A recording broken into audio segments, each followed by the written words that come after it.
조비 에비에이션과 장기 투자의 인내심에 관한 여러 분석글들입니다. 네. 모두가 장기 투자가 좋다고 말하는데 왜 실제로 해내기는 이렇게 어려울까요? 정말 근본적인 질문이죠. 네, 이 질문에 대한 답을 찾기 위해서 오늘 이야기의 흐름을 먼저 좀 잡아드리면요. 네, 먼저 앙드레 코스톨라니 같은 투자 대가들의 지혜를 좀 빌려서요. 가격과 가치의 근본적인 차이가 뭔지부터 이해해 볼 겁니다. 그 유명한 비유가 나오겠네요? 네, 맞습니다. 그리고 그 관점을 그대로 가지고 와서 조비 에비에이션의 가장 강력한 무기이자 어쩌면 가장 큰 불확실성이기도 한 FAA 인증 과정.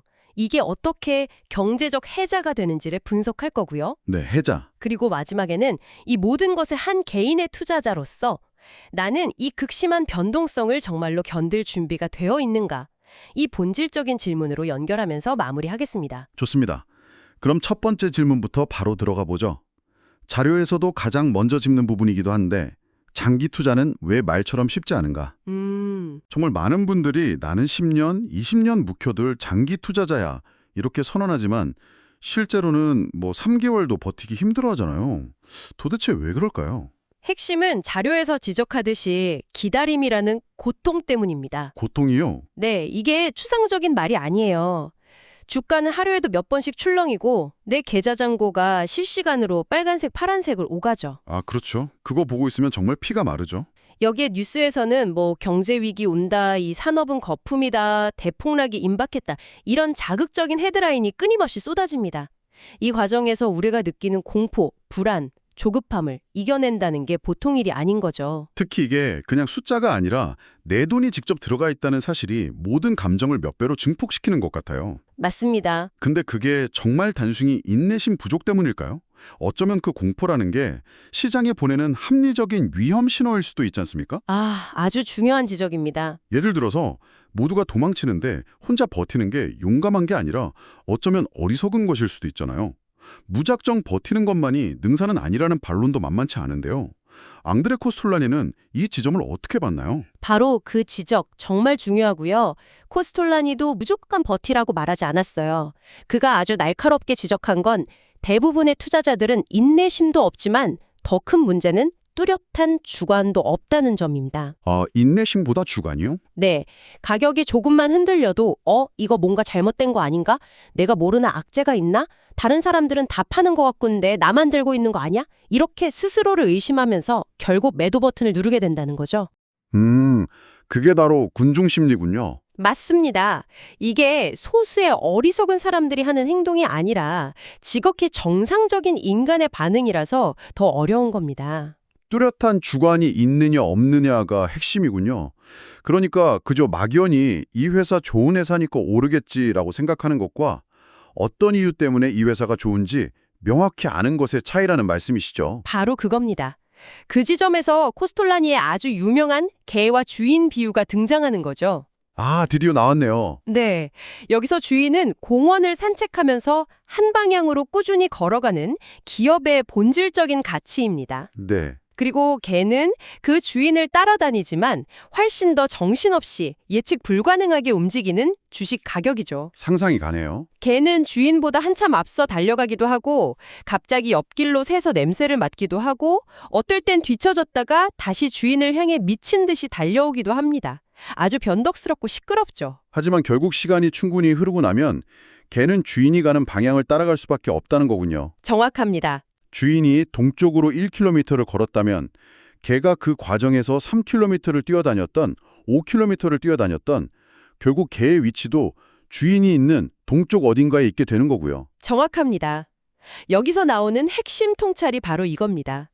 단기적인 개의 움직임, 즉 가격 변동에 너무 몰입하지 말고 결국 주인이 어디로 향하는지, 즉 기업 가치의 장기적인 흐름을 봐야 한다는 겁니다. 그게 바로 뚜렷한 주관의 본질이군요. 네, 남들이 뭐라고 하든 일시적인 가격이 어떻게 출렁이든 내가 분석한 기업의 본질이 변했는가, 아닌가 이걸 중심으로 판단해야 한다는 겁니다. 바로 그 기업의 본질이라는 관점에서 보면 오늘의 주인공인 조비 에비에이션은 정말 흥미로운 사례입니다. 과연 조비의 주인, 그러니까 그 본질적 가치는 어디를 향해 걷고 있는지 지금부터 본격적으로 들여다보죠. 네. 조비가 실제로 사람을 태우고 상업 비행을 시작하려면 반드시 미 연방항공청 FAA 인증이라는 어마어마한 관문을 통과해야 합니다. 이게 왜 그렇게 중요한가요?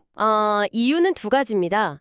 첫째는 너무나 당연하게도 이 인증이 없으면 사업 자체가 불가능합니다. 그렇죠. 허가 없인 못 날죠. 네, 아무리 멋진 비행체를 만들어도 인증을 못 받으면 그냥 박물관에 전시해야 할 비싼 고철덩어리에 불과하죠. 둘째, 그리고 이게 핵심인데 자료에 따르면 이 인증 과정의 난이도가 상상을 초월한다고 합니다. 상상을 초월한다고요? 네. 한 분석가는 미친 난이도, insanely difficult라는 표현까지 썼을 정도니까요. 이게 몇 달이 아니라 몇 년 단위의 시간이 걸리고요. 들어가는 비용과 인력, 축적해야 할 데이터의 양이 그야말로 엄청납니다. 바로 그 난이도 때문에 분석 자료에서는 이런 과감한 전망까지 내놓더라고요. 한 분석에서는 조비가 최종 인증을 받는다면 후발주자들이 비슷한 수준으로 따라오려면 최소 5년은 걸릴 것이다. 이렇게 보고요. 네, 5년. 심지어는 경쟁사들이 UAM에만 올인하는 게 아니라 다른 사업에도 신경 써야 하는 상황까지 고려하면 조비가 사실상 10년 가까이 시장을 독점할 기회를 가질 수도 있다는 말까지 합니다. 10년 독점이라. 네, 사실 기술 변화가 이렇게 빠른 시대에 10년 독점이라는 표현은 거의 영혼처럼 느껴지는데 이게 정말 현실적인 예측일까요? 혹시 너무 과장된 전망은 아닐까요? 아하, 아주 날카로운 지적이십니다. 사실 10년 독점이라는 말은 약간의 수사, 그러니까 레토릭이 섞여 있다고 봐야죠. 아, 역시. 하지만 그만큼 FAA 인증이라는 장벽이 단순한 기술 개발과는 차원이 다른 규제와 신뢰의 영역이라는 점을 강조하는 겁니다. 바로 이 지점에서 워런 버핏이 사랑하는 경제적 해자, 이코노믹 모트의 개념을 적용해 볼 수 있습니다. 성을 둘러싼 그 연못이요? 네, 맞습니다. 경쟁자들이 쉽게 침범하지 못하게 만드는 강력한 진입장벽이라는 뜻이죠. 구체적으로 어떤 점에서 이 FAA 인증이 그렇게 넘기 힘든 해자가 되는 건가요? 크게 두 가지입니다. 첫째는 방금 말씀드린 시간과 비용의 장벽입니다. FAA 인증은 그냥 서류 작업이 아니거든요. 네. 기체 구조 하나하나, 모든 부품, 배터리 시스템, 수천 시간에 달하는 시험 비행 데이터, 소프트웨어의 안전성, 심지어 조종사가 비상 상황에 어떻게 대처해야 하는지 시나리오까지. 말 그대로 이 기체가 정말 사람을 태워도 되는가를 원자 단위로 집요하게 검증합니다. 와, 정말 꼼꼼하네요. 그렇죠. 후발주자가 이 과정을 처음부터 따라오려면 정말 천문학적인 자원과 시간이 필요하죠. 게다가 이건 단순한 IT 서비스가 아니지 않습니까? 사람의 생명을 태우고 하늘을 나는 비행체니까요. 한번 사고가 나면 인명피해는 물론이고 산업 전체에 대한 신뢰가 무너져서 몇 년씩 후퇴할 수도 있고요. 맞습니다. 규제 기반 입장에서는 당연히 보수적으로 느리더라도 확실하게 갈 수밖에 없겠네요. 네, 맞습니다. 그게 바로 두 번째 장벽, 즉 안전규제의 비대칭성입니다. 규제는 강화되기는 쉬워도 완화되기는 지극히 어렵습니다. 특히 인명과 직결된 분야에서는요. 아, 그렇죠. 이 말은 조비가 먼저 통과하면서 쌓아올린 데이터와 노하우는 시간이 지나도 그 가치가 희석되기 어렵다는 뜻입니다. 하지만 여기서 아까 지적하신 반론을 진지하게 살펴봐야 합니다. 잔료에서도 가장 큰 리스크 요인으로 기술적 특이점과 규제 경쟁을 꼽거든요. 아, 규제 경쟁이요? 구체적으로 어떤 시나리오를 말하는 건가요? 예를 들어 중국의 이항 이행 같은 경쟁사가 완전히 다른 방식의 배터리 기술이나 아니면 압도적인 자율비행 소프트웨어로 FAA의 복잡한 절차 일부를 건너뛸 수 있는 혁신을 보여준다면 어떻게 될까요? 아, 그럴 수 있겠네요. 혹은 UAE나 싱가포르 같은 국가가 안전기준을 조금 낮추더라도 UAM 산업을 선점하기 위해서 조비의 경쟁사에게 먼저 상업 운항의 문을 활짝 열어준다면 조비의 10년 독점 시나리오는 당연히 흔들릴 수 있습니다. 이건 분명히 존재하는 리스크죠. 그럼에도 불구하고 자료들이 조비의 우위를 높게 점치는 이유는 뭔가요? 결국 항공산업의 보수성 때문입니다. 자동차만 해도 나라마다 안전기준이 제각각이지만 항공기는 결국 FAA, 즉 미 연방항공청이나 유럽의 EASA 기준이 사실상의 글로벌 표준으로 통용되거든요. 아, 신뢰도 때문에요? 네, 사람의 목숨에 달린 문제라 신뢰도가 가장 중요하기 때문이죠. UAE가 특정 기종의 운항을 허가했다고 해서 뉴욕이나 런던, 도쿄가 곧바로 그 기종을 받아들일 가능성은 낮습니다. 그래서 자료는 FAA의 표준이 결국 글로벌 표준이 될 가능성이 높다고 보지만 말씀하신 대로 이 부분은 분명 우리가 계속 주시해야 할 가장 큰 변수입니다. 알겠습니다. 해자가 아무리 깊어도 성안에서 제대로 결과물을 못 만들면 의미가 없겠죠. 그쵸. 이 지점에서 자료는 조비의 실행력을 아주 중요하게 평가하더라고요. 아무리 경쟁자를 막는 장벽이 높아도 정작 회사가 약속을 지키지 못하고 기술 개발이 계속 미뤄진다면 투자자들은 불안할 수밖에 없으니까요. 맞습니다. 그래서 자료들은 조비가 보여준 구체적인 실행 계획과 결과물들을 주목하는 겁니다. 예를 들어 캘리포니아 마리나에 있는 기존 공장을 인수해서 양산 준비에 들어갔습니다. 아, 그냥 계획만 있는 게 아니고요. 네, 이건 단순히 우리 나중에 공장 지을 거예요 라는 청사진만 보여주는 게 아니라 실제 행동으로 양산 체계를 구축하고 있다는 증거가 되거든요.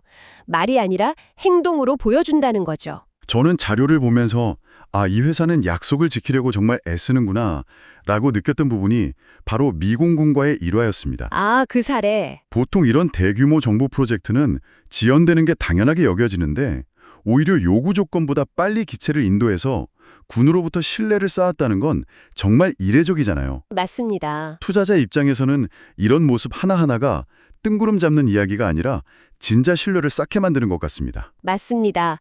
그 신뢰는 글로벌 무대에서도 이어집니다.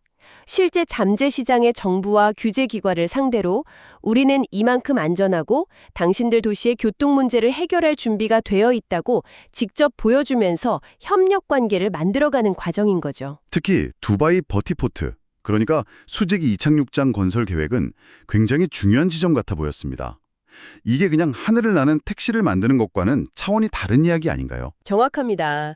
많은 사람들이 UAM을 그냥 하늘을 나는 택시 정도로 생각하지만 사실 이건 공항 없는 항공 시스템을 도시 전체에 새로 까는 것에 가깝거든요. 와, 공항 없는 항공 시스템이요? 네, 테슬라가 전기차만 파는 게 아니라 슈퍼차저라는 충전 인프라를 함께 구축해서 경쟁자들이 따라오기 힘든 생태계를 만들었듯이 조비가 협력사 스카이포츠와 버티포트를 깊숙이 연관하여 짓는다는 건 단순한 제조사를 넘어서는 항공 서비스 플랫폼 전체를 장악하겠다는 의지를 보여주는 겁니다. 아, 이게 성공한다면 조비는 비행체 판매 수익뿐만 아니라 다른 UAM 기체들까지 이용해야 하는 인프라 사용료까지 받는 정말 막강한 사업 모델을 구축할 수 있게 되는 거죠. 여기에 세계적인 자동차 제조사인 도요타와의 강력한 파트너십도 빼놓을 수 없겠네요. 물론입니다. 단순히 돈을 투자받는 수준을 넘어서는 의미가 있어 보입니다. 그렇죠. 도요타는 세계 최고의 대량 생산 노하우를 가진 회사잖아요. 맞아요. 시제품 몇 대를 멋지게 만드는 것과 수천 대를 똑같은 품질로 안전하게 찍어내는 건 완전히 다른 차원의 문제입니다. 도요타와의 협력은 바로 이 대량 생산이라는 거대한 허들을 넘는데 든든한 배경이 되어주는 거죠. 이런 구체적인 실행 계획과 결과물들이 차곡차곡 쌓이면서 뜬구름 잡는 꿈이 실현 가능한 현실로 바뀌어가는 겁니다. 이런 구체적인 실행 계획과 결과물들이 바로 투자대가 피터 린치가 말한 당신이 이해할 수 있는 비즈니스에 투자하라는 조언과 딱 맞아떨어지는군요. 아, 네, 그렇죠. 시장이 아무리 시끄럽고 비관론이 쏟아져도 회사가 약속한 길을 단계별로 나아가고 있다는 것을 투자자가 직접 확인할 수 있다면 그 혼란 속에서도 버틸 힘을 얻게 되는 거죠. 내가 이 회사를 제대로 이해하고 있다는 확신이 강해지는 겁니다. 결국 모든 것을 종합하면 장기 투자는 자기 자신과의 심리 싸움이라는 결론에 도달합니다. 심리싸움? 네, 지금까지 이야기한 해자, 실행력, 로드맵 같은 분석들은 모두 이 심리 싸움에서 이기기 위한 무기라고 할 수 있습니다. 이 무기 없이 막연한 믿음만 가지고는 절대 전쟁터에서 살아남을 수 없죠. 예를 들어 FAA 인증이 예상보다 1년 지연된다는 뉴스가 나왔다고 한번 가정해보죠. 상상만 해도 끔찍하네요. 시장은 분명히 극도로 민감하게 반응할 거고 역시 꿈만 큰 회사였다. 자금 다 떨어지기 전에 인증 못 받는다. 이런 부정적인 헤드라인이 쏟아지면서 주가는 하루에 20, 30%씩 폭락할 수도 있겠죠. 바로 그때 투자자들은 두 부류로 갈라집니다. 한 부류는 공포에 질려서 이제 끝났구나 생각하며 손절매를 하겠죠. 코스톨라니가 말한 주관 없는 투자자들입니다. 네. 반면 다른 부류는 이렇게 생각할 겁니다.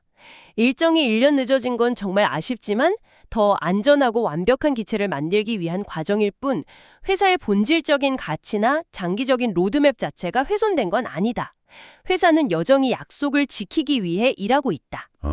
이렇게 판단하면서 냉정하게 대응하거나 오히려 추가 매수의 기회로 삼을 수도 있습니다. 그야말로 극과 극의 반응이네요. 이 갈림길에서 운명을 결정하는 것이 아니라 시장의 소음이 아니라 기업의 본질을 꿰뚫어보고 그 믿음을 지킬 수 있는 주관과 인내심이라는 거군요. 맞습니다. 그래서 존 템플턴 경이 그런 말을 했죠. 어떤 말이요? 최고의 매수 기회는 시장이 피로 흥건할 때 온다. 설령 그 피가 당신 자신의 피일지라도. 와, 정말 강렬하고 때로는 좀 잔인하게 들리는 말이네요. 그렇죠. 하지만 역발상 투자의 본질을 꿰뚫는 말입니다. 모두가 공포에 질려 도망갈 때가 역설적으로 가장 큰 기회가 될 수 있다는 뜻이죠. 조비의 사례에 적용해보면 방금 말씀하신 인증 지연이나 아니면 경기 침체로 인한 추가 자금 조달 이슈 같은 악재가 터져 나올 때가 바로 그런 피가 흥건한 순간일 수 있겠네요. 네. 내 계좌가 파랗게 물들어서 정말 내 피가 흐르는 것 같은 바로 그 순간 말이죠. 바로 그 순간에 스스로에게 던져야 할 질문들이 있습니다. 어떤 질문들일까요? 지금의 악재가 이 회사의 근본적인 로드맵을 파괴하는 치명적인 문제인가? 아니면 목표를 향해 가는 과정에서 발생한 일시적인 어려움인가? 그리고 이 회사의 실행력은 여전히 살아있는가? 약속을 지키기 위해 계속 노력하고 있는가? 만약 이 질문들에 대한 당신의 답이 여전히 긍정적이라면 존 템플턴의 말처럼 공포의 순간은 오히려 자신의 신념을 더 낮은 가격에 눌릴 수 있는 일생일대의 기회가 될 수도 있습니다. 오늘 분석을 한 문장으로 요약하면 이렇습니다.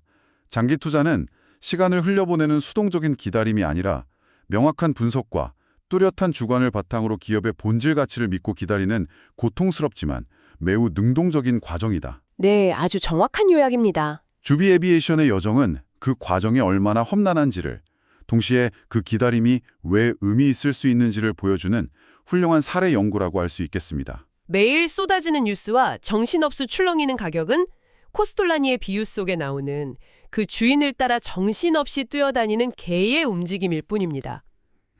그 소란 속에서 당신은 과연 개의 움직임에 집중하시겠습니까? 아니면 개가 결국 따라갈 수밖에 없는 주인, 즉 기업의 본질 가치가 향하는 방향을 끝까지 바라볼 준비가 되어 있으신가요? 이 질문에 대한 자신만의 답을 찾는 과정이야말로 장기 투자자가 평생을 통해 연마해야 할 가장 중요한 기술이 아닐까 그렇게 생각합니다.